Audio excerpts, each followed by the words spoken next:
Stefan Jackiw has the Mendelssohn Concerto with Juraj VALČUHA and the Pittsburgh Symphony. Welcome back. Thank you. Great to be back. Have you, Stefan. Thanks. The Mendelssohn is everybody's favorite. Who said it's the heart's favorite? It was Joachim, I think, said. Yes, I may have said that too. It's my favorite and violin everyone concerto. in the audience, I'm sure. So why? This is a glorious piece. Well, I think, first of all, there's something inevitable about the piece. There's this feeling of kind of restlessness that just keeps rolling and rolling and rolling, and all three movements are connected to each other, so there's no break. Once you start, you sort of go to the very end.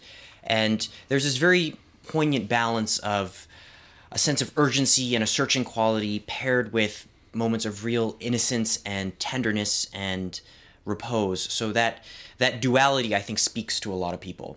And the final movement is, I think, one of the most joyful, effervescent, life-affirming things ever written. It sort of ends in a blaze of exuberance, really, and it's just so much fun to play. Can't help but thinking of those songs without words when you're listening to the Andante. It's so soulful. Yes, there's something very vocal and kind of personal about his slow writing. When did you play it first?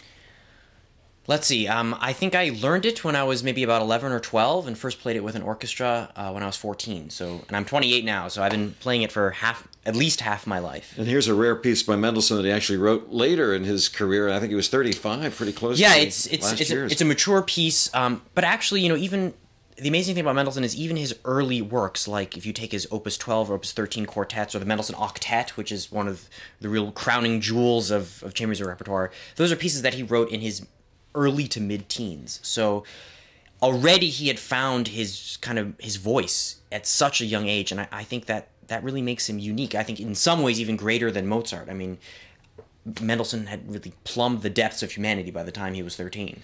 There's one earlier violin concerto that he wrote when he was 14. That's right. Look at it? There is a D minor concerto, I think, which is not quite as convincing as the E minor. I think the second, the famous one, the one that I'll be playing this weekend, I think sort of speaks to the human condition more vividly.